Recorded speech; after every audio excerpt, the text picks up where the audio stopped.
ati iyo ndiye ibiryo biba biri mu bwoko bw'isukari bwitwa glucose, iyo ikaba yafatwa nka essence igaburira utunyangingo tungize nk'umuntu. Ati nyamara iyi sukari ifite ikindi kintu igaburira kindimo indani muri njyewe, zombie cells, utunyangingo tubi. Ati utu ni twa tunyangingo twose dushaje twangiritse twarangije umumaro watwo mu mubiri biturutse ku burozi utu tunyangingo tubi dusohora, ngo bigira ingaruka mbi kuri twa tunyangingo twanjye twiza ubundi nifitiye. Ati ibi nibyo bituma nsaza vuba, nkaba umusaza hakiri kare cyangwa se umukecuru ni amagambo. Ibintu byose nko gutakaza umusatsi ubwo ni uruhara mvuga, iminkanyari, uribwa mu ngingo, rubaga impande, kanseri ndetse n'indwara zo kwibagirwa zijyanirana n'ubusaza, byose biba bigenda bingera amajanja kuko ibyo byose biba bimberamo indani muri njyewe. Ati nyamara ubushakashatsi byo bwavumbuye ni uko iyo twiyirije ubusa tukavanaho ibintu byose bituma tubona ya sukari cyangwa se glucose, ubwo ni ibiryo muri rusange n'ibinyobwa bifite isukari, twa tunyangingo tubi ngo tubura ibidutera imbaraga nuko tugatakaza ubuzima. Ubusanzwe ati iyo twariye ibiryo byinshi ufite ibiryo, umubiri wacu uzabika glucose nyinshi, isukari nyinshi, uzayibika mu buryo bw'ibinure. Ibi binure umubiri uzabibika munsi y'uruhu ndetse no ku ngingo z'indani nk'umutima, amara n'ahandi. Iyo ibiryo twabibuze ni ukuvuga ngo twicishije inzara, bya binure umubiri uzabyohereza mu mwijima, aho bizahindurwa ubundi bwoko bw'ibitera imbaraga byitwa ketone. Izo ketone ati nizo zitanga imbaraga mu mubiri igihe byakomeye, imbaraga ku mubiri no ku bwonko. Igihe ibihe bimeze nabi twabuze ibiryo cyangwa se ibitera imbaraga nyine. Aturibuka twa tunyangingo nakubwiye twitwa zombie cells, turiya turi gutuma umubiri wanjye usaza. Ati urebye n'indani muri njye umubiri wanjye twa tunyangingo natwo twita twiza twanjye haba haragiye habamo ubusaza muri two no kwangirika. Abashakashatsi rero bagatekereza ko iyo tutariye cyangwa se twicishije inzara, utu tunyangingo twacu twashaje duhita twinjira mu cyiciro cyo kwivugurura, tukongera tukaba dushyashya, gukosora ibyangiritse muri two, kuvanaho imyanda yewe no gukemura ibibazo biri muri two tubihereye mu mizi. Ni uko nguko bikora. Njye nitwa Samuel Mugisha, hano tukugezaho ibiganiro, inkuru zigezeho kandi n'amasomo y'ubuzima. Uretse tujyane dukora ibiganiro n'ibyegeranyo ku ngingo zitandukanye, amasomo y'ubuzima, ibiganiro, inkuru. Iyo umanutse munsi y'video ugakanda ahantu handitse ijambo subscribe, nibwo utangira kujya ubona ibiganiro byacu byose mu gihe kizaza mu buryo bworoshye bitakugoye. Uyu munsi tugiye gufatanya kunguka ubumenyi bwihishe muri iyi si y'akataraboneka y'ubuzima. Turaganira ku byiza byo kwiyiriza, akamaro ka glucose cyangwa se isukari. Turaza no kuganira ku cyo twita zombie cells. Tugiye kureba uburyo kwiyiriza byagufasha kugira ubuzima bwiza no kubaho imyaka myinshi muri iyi si uramba. Uburyo isukari ikora mu mubiri wacu ikagira igihe ikatwicira, akaba ariyo tuzira tugapfa tukava ku isi. Ibyo nabyo turaza kubivugaho. Turareba n'ingaruka za zombie cells, utunyangingo tubi buri wese agendana muri twe cyangwa se muri we ku buzima bwacu. Turareba cyangwa se turarebera hamwe n'uburyo waturwanya n'utunyangingo tubi, utunyangingo tw'urupfu. Nuko rero nimwitegure kandi tugiye gutangira. Bwa mbere na mbere turebere hamwe ibyiza byo kwiyiriza na gute bigira akamaro ubuzima bwa muntu. Kwiyiriza ubusa bisobanurwa nko kutarya cyangwa se kutanywa ibyo kunywa mu gihe runaka. Ibi ni ibintu bimaze imyaka myinshi bikorwa mu mico itandukanye ndetse n'amadini atandukanye, by'umwihariko ku bantu basenga. Nyamara ubushakashatsi bwa vuba ahangaha yewe butanga amakuru y'akamaro ko kwiyiriza ari byiza ku mubiri, kurenza kuba bitwegereza Imana cyangwa se bitwegereza hafi y'Imana kuba yemera. Bimeze bite rero? Mu byiza byo kwiyiriza byaje kugaragara ko bigenzura isukari yo mu maraso w'umuntu cyangwa se y'umubiri w'umuntu. Kimwe mu byiza byo kwiyiriza ni ugufasha kugenzura urwego rw'isukari mu maraso. Iyo turya, umubiri wacu ushwanyaguza ibinyamafufu twariye cyangwa se ibindi bintu twariye bikabyara isukari, glucose. Iyo niyo yinjira mu maraso nyine, ubundi igisigaye cyangwa se ibisigaye bigasohoka nk'umwanda. Umusemburo witwa insuline ni hormone cyangwa se umusemburo uturuka mu rugingo rwitwa pancreas cyangwa se urwagashya. Uyu musemburo niwo ufasha mu kugenzura urwego rw'isukari iri mu maraso, ugatuma ni umusemburo isukari yinjira mu turemangingo ari nayo itanga imbaraga muri utwo turemangingo cyangwa se mu mubiri n'isukari. Iyo twariye isukari nyinshi, umubiri wacu udashobora kugenzura insuline, wa musemburo, bityo rero urwego rw'isukari mu maraso rukazamuka. Niyo mvuga kurya isukari nyinshi, ibyo birajyanirana no kurya nk'uwenda gupfa cyangwa se kurya ibiryo byinshi. Uzabizi neza, iyo tumaze kurya icyo gihe uzasanga umubiri w'umuntu usendereye isukari nyinshi mu ngano nyinshi itigeze ibaho na mbere hose.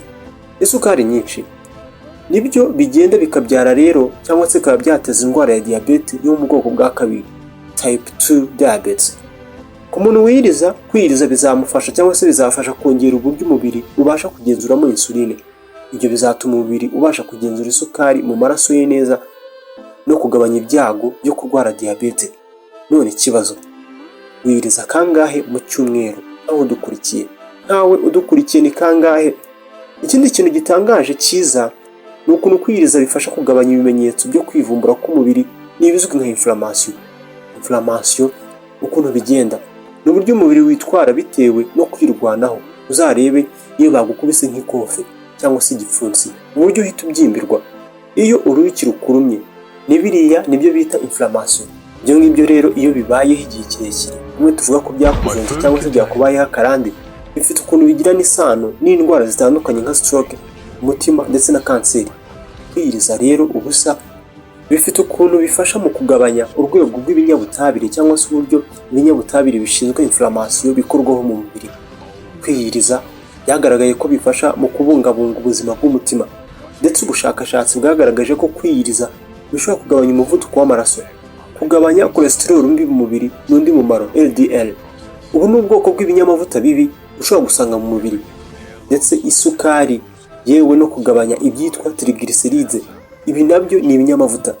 Ibyo byose bikaba ari ibintu byongera ibyago by'indwara y'umutima iyo bibaye byinshi muri twe. Nyamara kwiyiriza ubusa birabigabanya, dore ko binafasha umubiri gukoresha ibinure biba byibitse mu mubiri wacu iyo tutariye. Umubiri ukabikoresha ni ibinure. Uramutse urebye uburyo isukari ikora n'akazi kayo mu mubiri wacu cyangwa se muri twe, ubwoko bw'isukari bwa glucose ni isukari y'ibanze yifashishwa n'umubiri nk'umusemburo w'imbaraga wo gukora imbaraga. Iyi sukari igira akamaro gakomeye mu bikorwa bitandukanye by'umubiri, birimo nko gutanga imbaraga. Glucose ni ubwoko bw'isukari. Iyo igeze mu mubiri irashwanyaguzwa hakoreshejwe umwuka wa oxygene, iyo nguyu duhumeka. Icyari isukari rero kigakora ibyitwa ATP, adenosine triphosphate, umusemburo w'imbaraga w'ingenzi mu turemangingo cyangwa se cells, cyangwa se umubiri muri rusange uko wabyumva kose. Iki ni igikorwa kizwi ku izina rya cellular respiration. Ni igikorwa gitanga imbaraga zikenewe mu mikorere y'uturemangingo twacu mu busanzwe cyangwa se umubiri. Kuri ubona uterura ikintu runaka ukakivana hasi, ni hano imbaraga uzikura. Uko isukari mu mubiri igenzurwa n'imisemburo ibiri, insuline na glucagon. Insuline na glucagon ni hormone cyangwa se imisemburo iva mu mvubura yitwa pancreas cyangwa se urwagashya. Imisemburo igira uruhare rukomeye mu kugenzura urwego rw'isukari mu maraso. Insuline inafasha kugabanya urwego rw'isukari mu maraso igihe ari nyinshi. Ni nayo ituma glucose cyangwa se isukari yinjira mu turemangingo tukayikoresha. Wa musemburo wa kabiri, glucagon, wo ushinzwe kuzamura urwego rw'isukari mu maraso, aho ikangura isukari cyangwa se glucose ibitse mu mwijima ikarekurwa ikoherezwa mu maraso. Amaraso nayo akayijyana ahandi mu bice by'umubiri bikayikoresha. Iyi sukari ya glucose ushatse wayita ibyubaka by'ingenzi by'umubiri. Glucose ni umusemburo w'ibanze mu ikorwa ry'ibyitwa nucleotide, lipide na amino acide. Byose bikaba ari ibintu by'ingenzi mu mikorere n'imiterere y'uturemangingo tugize umubiri muri rusange. Iyi sukari ari nyinshi mu mubiri, umubiri uzayibika mu mwijima.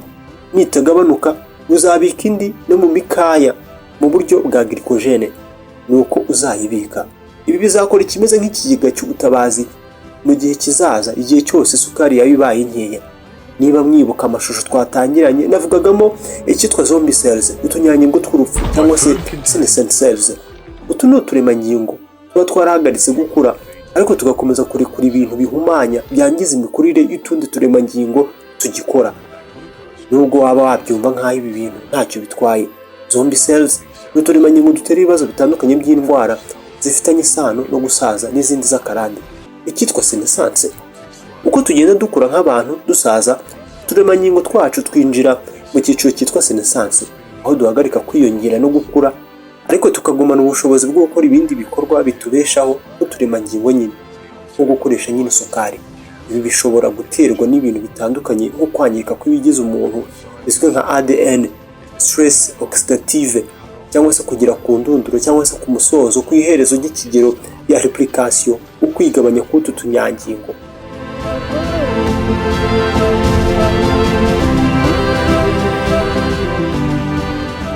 Utunyangingo twa senescence turi kuri ibintu bihumanya bishobora kwangiza uturemangingo duturanye n'inyama zigize buri umwe cyangwa se buri muntu muri twe.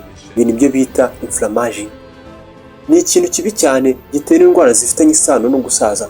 Umva ibyo bavuga, uko utunyangingo twa senescence tuzaba twinshi, niko n'ibyago by'indwara zifitanye isano no gusaza bizakurikira cyangwa se bizakuzira. Izo ndwara harimo arthritis, ibinyabutabire bikorwa na cells cyangwa se twa tunyangingo twa senescence bishobora kwangiza inyama z'utugufwa, bigatera ububabare no kunanirwa. Kuribwa mu ngingo, inyama zaherekeye mu ngingo nko mu ivi n'ahandi nkaho. Indwara y'umutima, utunyangingo twa senescence iyo tuba twinshi dushobora kugira uruhare mu guteza indwara ya atherosclerosis, aho imitsi y'amaraso igenda izamo ibintu by'ibinure ikaziba. Diabete, ibinyabutabire bikorwa na cells cyangwa se utunyangingo twa senescence bishobora kubangamira imikorere ya insuline, wa musemburo ugenzura isukari, bigatera icyitwa insulin resistance, aho umubiri wirengagiza ibyo uyu musemburo usaba, aribyo bitera kuzamuka kw'isukari mu maraso.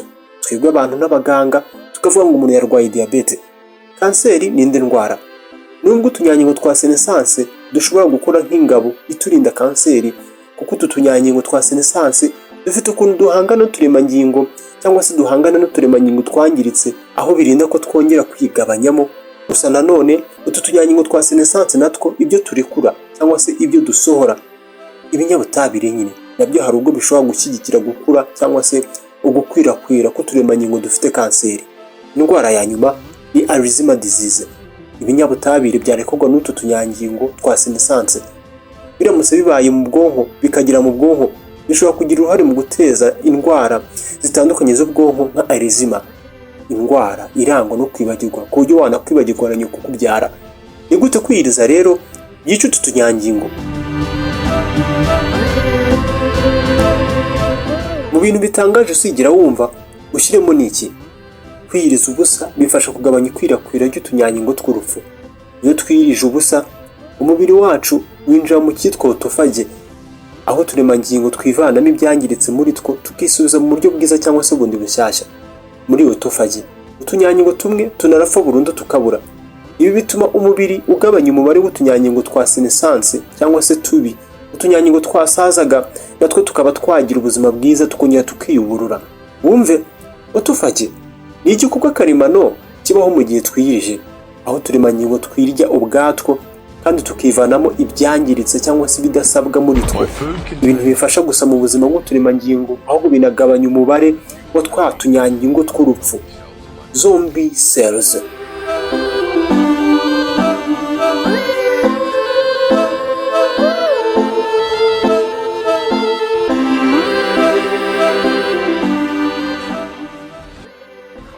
Kwiyiriza cyangwa se kwiyiriza ubusa bituma wongera gusana imikorere y'uturemangingo twawe cyangwa se umubiri.